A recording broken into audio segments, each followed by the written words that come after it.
I don't know why everyone feels like they need to make blush and highlight so complicated and so over the top. It is actually very, very simple, very easy, and I'm gonna show you exactly how I apply my blush and my highlight so that it looks...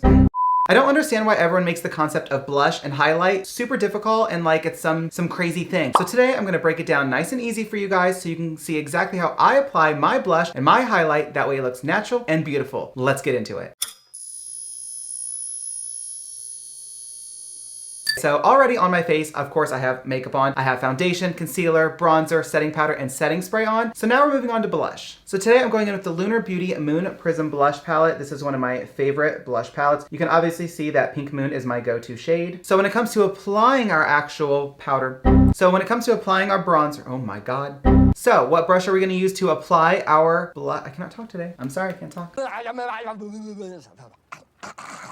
So when it comes to applying our blush, we're gonna go in with a brush like this. It's both kind of dense as well as fluffy. That way we're both applying product and blending it out at the same time. If you were to use something super, super dense, it's gonna be very patchy, very streaky. It's just gonna be very like someone just threw a ball of blush at you, and we don't want that. We want a nice glow, we want softness, we want gradient, we want beauty. So if you were to use something much, much fluffier like this, you're really gonna get that nice glow. But when it comes to blush, typically we wanna see it a bit more. That's why I use something that's kind of in between both dense and fluffy, like this. So what I'm gonna do is I'm gonna so what I'm doing is stamping into Pink Moon from this Moon Prism Blush Palette. Give a little tap tap, that way there's no fallout, of course. And then all I'm gonna do is start stamping this onto the apples of my cheeks, as well as on top of my cheekbone. Pretty much anywhere you would apply your bronzer or your contour, that's where I like to apply my blush. And I always take it upwards at an angle because I always want my makeup to help lift my face rather than bring it down or drag it down. I just like that lifted, snatched look. So I just like to keep going back and forth in between stamping into the palette and then kind of dabbing it onto my face.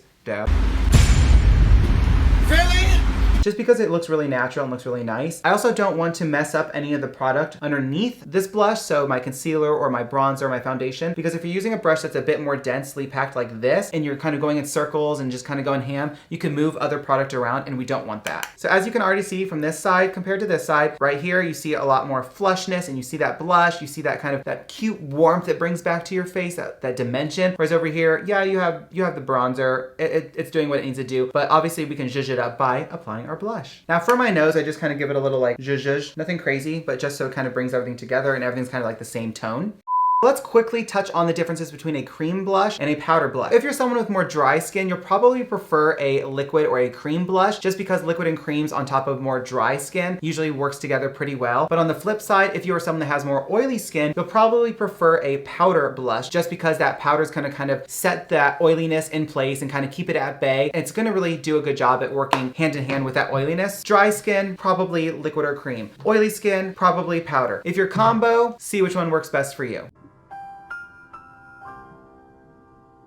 Now let's move on to highlighter. So now that our face is beautiful, it's bronzed, it's blushed, it's gorgeous, we're gonna spray our face with some setting spray just to kind of bring back some hydration. Oh, that smells so good.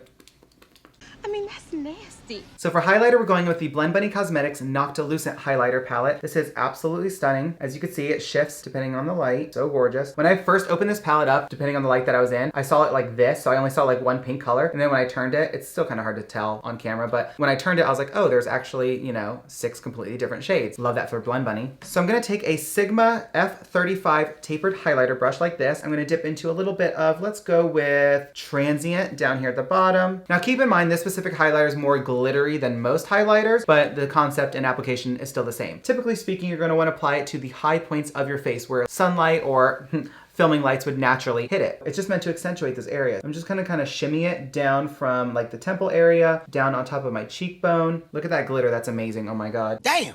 So then we're gonna do the same thing over here. If you want a blinding highlight, this is the palette for you. Now for me, I always like to just lightly tap above my brow bone. For the nose, I'll just do a little bit on the tip, and then I'll take my finger and just kind of stamp over it and go up the bridge a little bit. I just want a little bit of brightness on my nose. Now some people like to do their Cupid's bow. I don't think that looks good. It's weird to bring attention to the Cupid's bow in my opinion. It just doesn't look good. So then what I like to do is take my damp beauty sponge, which clearly has been through a lot today. I just always stamp over my highlighter just because I wanna make sure that everything's nice and blended in together. The contour, the bronzer, the blush, the highlighter. If you're someone who had any questions or concerns when it comes to blush application, the differences between powder or cream blushes, as well as highlighter, hopefully this video answered all those questions or concerns for you. As always, thank you guys so much for watching today's video, and I will see you in the next one.